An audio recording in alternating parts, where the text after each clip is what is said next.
सहनाववतु सहनौ भुनक्तु सह वीर्यं करवावहै तेजस्विनावधीतमस्तु मा विद्विषावहै. This is the Shanti mantra from the Upanishads. When a guru and shishya come together to learn a new thing, they chant, they pray. Sahanavavatu, let us be protected together. Sahanau bunaktu, let us enjoy this process of learning and teaching together. Let us enjoy the knowledge together. Sahaviryam karvavahe, how? By working together. Let us work hard to learn together. And tejasvina vadhitamastu, whatever we have learned should illumine our intellect and should stay with us. We shouldn't forget next morning. Let us have that kind of focus and concentration. Tejas. Ma vidvishavahai, and more importantly, let us not be the cause of pain and suffering to each other as teacher and students. How wonderful this idea. We should be protected so that we can finish our education. We shouldn't fall sick. Worse still, depart. We should enjoy this knowledge together. It's not enough if teacher teaches from one side and students are not enjoying. They're all snoring away. Not enough.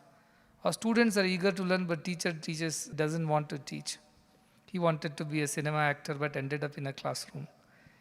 He doesn't like teaching. It doesn't work. And all that they learn, they should work hard together and learn. Teacher works hard is not enough. If the students alone work hard, it's not enough. Both have to work hard.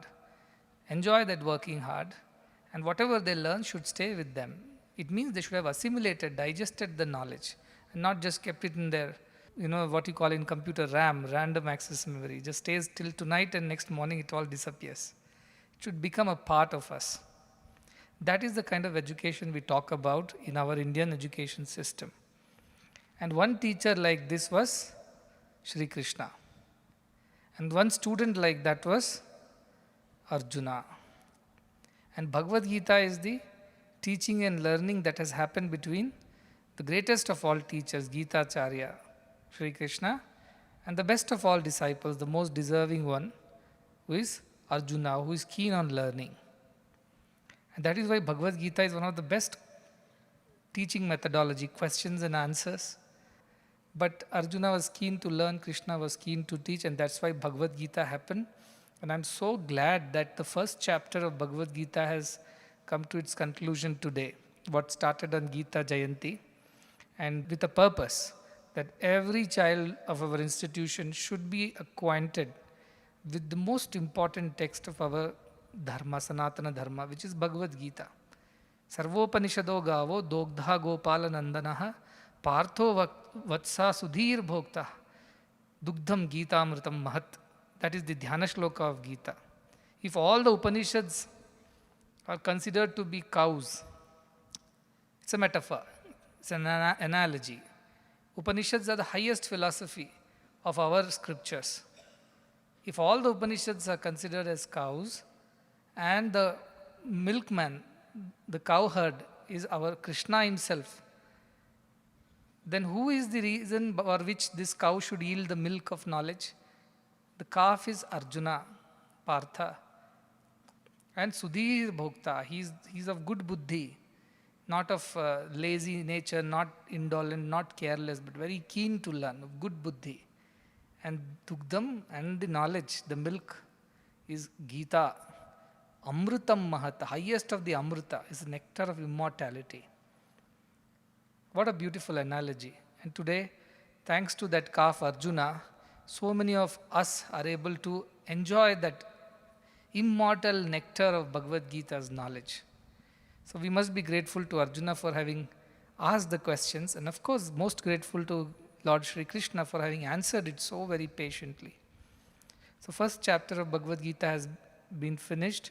It's called Arjuna Vishada Yoga. Arjuna's sorrow, which is a yoga. That's a very strange name to give to somebody's sorrow. Because his sorrow led him to the realization of the truth. That's why it became yoga. Yuja means to join, to merge, to attach, to yoke. And his sorrow took him to God. Sometimes we have to be thanking God for sending troubles, problems, difficulties our way, so that we can remember God. Somebody asked me, why do I have so many sorrows? Because I said, you are not remembering God. If you remember God at all times, you will not have any problems. So any problem in life is an indication from God that you are not remembering Him enough. That's a signal. So start remembering God. Kabir Das says, Dukh mein sumiran sab kare, sukh mein kare na koy. Jo sukh mein sumiran kare, to dukh kahe hoye. If you remember God at all times, not just in bad times, why will you have bad times at all? You'll always have good times. So, but Arjuna's problem was that on the battlefield of Dharma Kshetra, Kurukshetra, see how wonderful it is said. Kurukshetra is the location, the name. It is still there somewhere, I think in UP, towards the Meerut side. I think northeast of Delhi, somewhere there, this Kurukshetra is there. And that's where the battle took place. And this Kurukshetra is being called as Dharma Kshetra. A very, very important word, Dharma Kshetra. Dharma is the core of the Bhagavad Gita's teaching. Dharma is that which is one's duty that one needs to perform in this world. That is Dharma, in a very basic understanding of Dharma. Otherwise, Dharayati iti Dharma, that which upholds, that which protects, that which is the basis of everything, that is Dharma. So as long as everybody does their Dharma, society goes on in a harmonious way. But when people deviate from their duties, that's when society falls into disarray and disharmony. So here is the battle about Dharma. It's not the battle between Kauravas and Pandavas per se. It's not about who wins, who loses. It's not about which cousin is powerful and which is less powerful. It's only about protecting Dharma, protecting what is right. And therefore the first chapter is very important. If everybody of us has to understand this essence of first chapter, it is about doing our duty. And Bhagavad Gita is the best teacher when it comes to help us make decisions in our lives. So this battle goes on within us between the mind and the heart. Should we do this or should we do that? To be or not to be? That's the question. It goes on. And every day, every moment is a battle. Kurukshetra is going on within us. Lower desire versus the higher desire battle. It goes on. Selfish versus selflessness battle. Shreya versus Preya battle, as we all know. And we have to make a decision. We have to make a choice. And many times, because of our attachments to things, we make wrong choices. And then we are miserable. So Bhagavad Gita is about making the right choices in life, the right decisions in life. And what is the basis of making these decisions? Dharma is the basis. What you are supposed to do, that is what you should do. A judge pronounces a verdict. Say it's a capital punishment. It is judge's dharma to do it. If it affects somebody's life, that is, even though it seems like violence, it is the dharma of the judge to do it. So judge is free from all sin and merit. Judge has executed a prisoner out of dharma, out of duty, and therefore the judge is free from sins or merits. Without any prejudice, without any personal agenda, just follows and does his duty. He is free from all sins and merits. So that is the idea. Arjuna is a Kshatriya. He ought to do his dharma. And what is Kshatriya's dharma? Kshatriya's dharma is not just to fight with those who do wrong to them. Kshatriya's dharma is to protect the people from anybody who does wrong to anybody. It's like police. Only when a pickpocket picks the policeman's pocket, it's not only then the policeman should run after the thief. Anybody's pocket the pickpocket picks, policeman has to punish him. So Arjuna was like the policeman, Kshatriya. As per our Indian thought, his profession in the society was that of a warrior, whose job was to protect people against all evil. Rama was a Kshatriya. He fought against Ravana. So also Arjuna was a Kshatriya. He had to fight the battle. But what happens there at the battlefield, like what happens for most of us, the attachment to his own people does not allow him to fight the battle. What is the attachment? My grandfather, my uncles, my cousins, my grandnephews and my grandsons and my father-in-laws and so many of my other people are on the other side of the battlefield. They are going to fight me and I am going to fight them. And that's where the attachment comes. But dharma is beyond all the attachments, I and mine. It should do what is right. Even if the prisoner is one's own son, the judge has to still pronounce the verdict. He can't give some concession just because he's one's own son. That kind of clarity in life is the essence of Bhagavad Gita. I must do what I have got to do. So when Arjuna came to the battlefield, he came all prepared to fight the battle. And you heard all the Bhagavad Gita's first chapter. Our Dhritarashtra was shivering. I don't know what's going on there. Let me know. Dhritarashtra was blind, but Sanjaya had the special vision. He could, like a telepathy, or he could see or he could hear things that were going on in the battlefield from a distance. And he explains to Dhritarashtra, see, both the sides, all the people are ready, all the warriors are ready. And Duryodhana goes about talking to Dronacharya, talking to Bhishma, because he's scared. He knows in his heart of hearts that this is a battle of dharma, and dharma will win. He knows that. Dhritarashtra also knows that. But look at their attachment. They will rather get everybody killed, but will not leave the chair. Dhritarashtra's problem. He stole the chair from his brother Pandu and never gave it back. He was okay if all his 100 sons get killed in the battlefield, but he's not ready to give up his throne. Look at his attachment, moha. Because of it, the battle happened. He encouraged Duryodhana to grow up like this, with great hatred towards Pandavas, so that he can continue to, Dhritarashtra can continue to sit on the throne. Duryodhana never sat on the throne so far. It was his attachment. He did adharma. And that's why Dhritarashtra knew that he's going to lose this battle. And look at that foolish Duryodhana. Before the battle, it seems, when Krishna goes to advise Duryodhana, he says, I know what is right, but I can't do it. Janami dharmam nachabe pravritti. Don't ask me, I don't follow dharma. I know what is right, but I don't do right. I can't do right. I know what is wrong, adharmam nachabe nivritti, but I can't stop myself from doing wrong. So Krishna gives up then and there.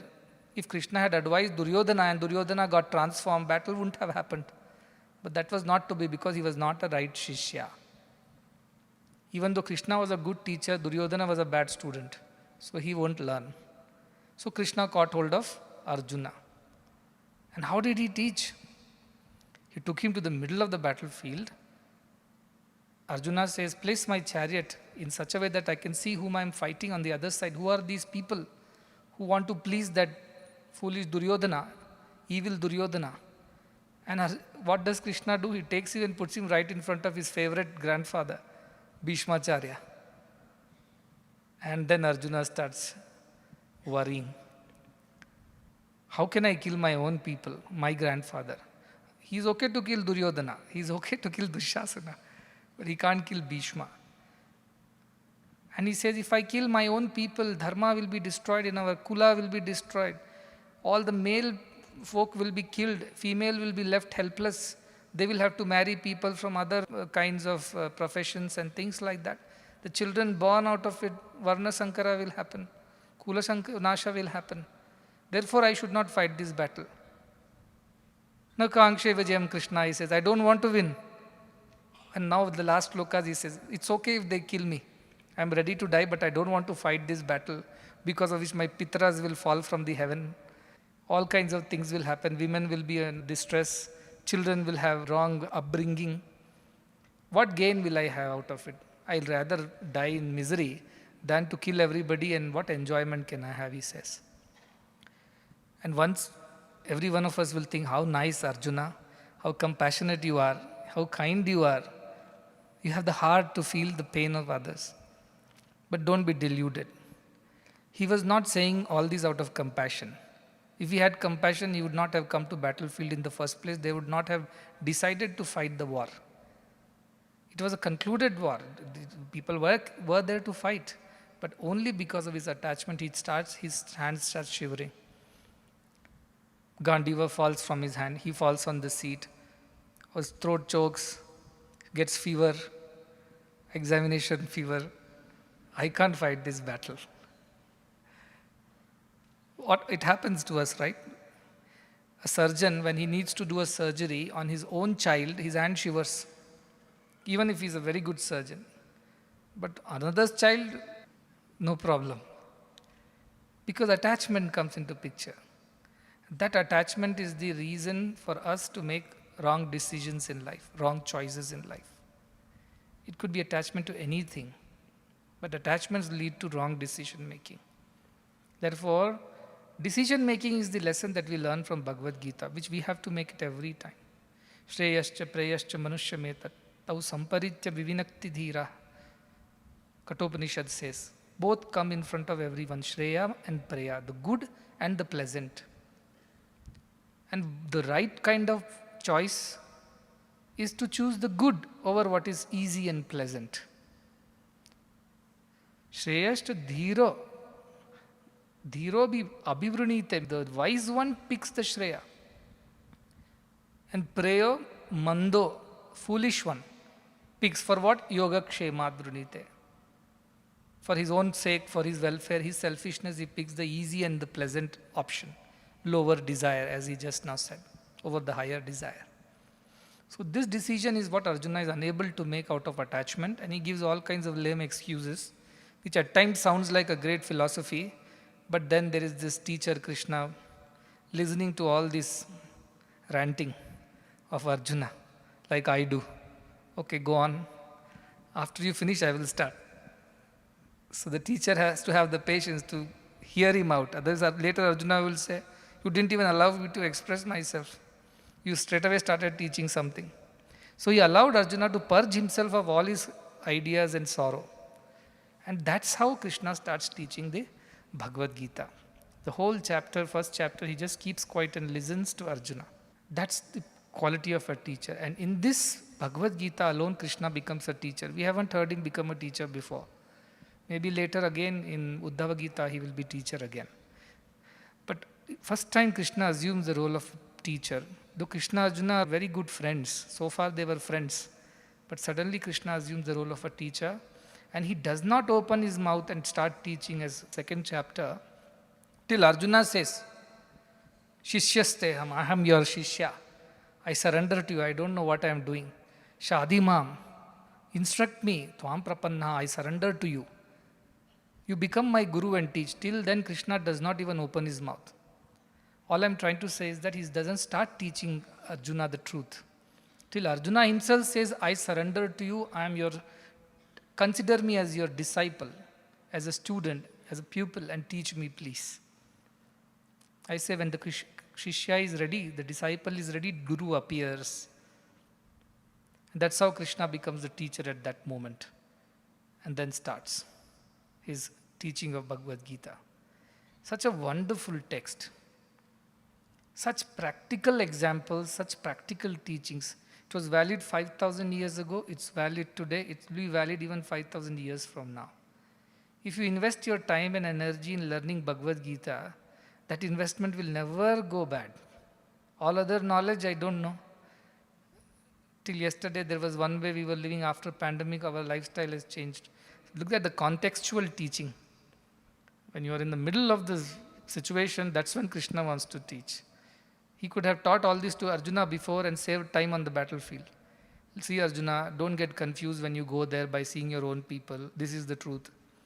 He didn't teach. He took him all the way to the battlefield in the middle of both the armies, in front of his favorite uncles, teachers, grandfather, and then created the confusion in his head and then started teaching Bhagavad Gita. So Arjuna definitely had a good heart. At least he felt that people will suffer. So that is why Arjuna is also a deserving disciple. I call him as a Purva Tapa. Before an action is undertaken, you must think of the consequences. That's called Purva Tapa. After the action is done and everything is over, that is Paschatapa. That is remorse or regret later. But somebody who can think ahead of action, he is a better person. So Arjuna was a better among the 5 Pandavas because he thought of the consequences of the action. But at the end, he surrenders to Krishna. Somewhere later it will come. Nashto moha smritir labdha. He said, my attachments are gone. And now I have regained my discrimination, my right decision making power. And he says, Karishye vachanam tava, I shall do as you teach me to do. So the whole Bhagavad Gita goes on, and finally at the end, Arjuna says, I have lost my delusion, this detachment. And I have surrendered myself to you. I am ready to follow whatever your teaching is. So this is a journey from the Arjuna who was attached, because of which he could not take the right decision. That is where a jiva stands today. All the way Bhagavad Gita takes him to the 18th chapter, final chapter. And there Arjuna says, I am ready to fight the battle now. I have understood why I should fight the battle. Not for my sake, not for taking a revenge, not for killing the cousins who have done wrong to us, but for the sake of Dharma, I have to fight the battle. I have understood that point now. That is the essence of Bhagavad Gita. And in our lives, every day, every moment, some decision has to be made. And that decision becomes difficult when there is an attachment involved. But yet, not for the sake of myself, not for the sake of yourself or anybody else, but for the sake of that Dharma, which is our bounden duty, which is why we are here. As a teacher, your Dharma is to teach. You can't favor a student and punish another for no reason. As a doctor, your duty is to treat without attachments. As musicians, your duty is to sing without expectations of rewards and appreciation. So that is the idea. Bhagavad Gita is one of the most important texts. I can't say it in enough words. Now, Sarvopanishado Gavo. If you can't read all the Upanishad, read Bhagavad Gita. And how beautiful even the Dhyan. Upanishad Gavo. Upanishads are like cows. Cows eat all the grass. And they give us such nutritious milk. Like that our rishis have gone through all the penance and sadhana and ultimately attained the realization and given us the Upanishads. And that Upanishad is their effort, their tapas, their sadhana, and we are getting it so easy. So easy. So we should be appreciative of all the great rishis who have passed on this knowledge to us. Bhagavad Gita is Upanishad, it's Brahma Vidyayam. Shankaracharya says Upanishad is Brahma Vidya. And also Yoga Shastra, it also has a methodology. There is a process, there is a logic in Shastras. Upanishad is philosophy. Shastras have logic. Shastra, it also tells you logically how to attain Brahman. Doesn't just teach you the philosophy and leave you in the dark. It teaches you gradually, step by step, how to attain that truth. Therefore, Bhagavad Gita is one of the most wonderful texts. And I'm so glad that all our children are able to repeat the shlokas. And I'm sure you have understood the meaning most of the time. The meaning has been explained very simply and nicely. And Department of Music, Publications and Media who have prepared the slides and explained it, all credit goes to them for having taken the pain to do it on a daily basis. Hearty congratulations for having done this.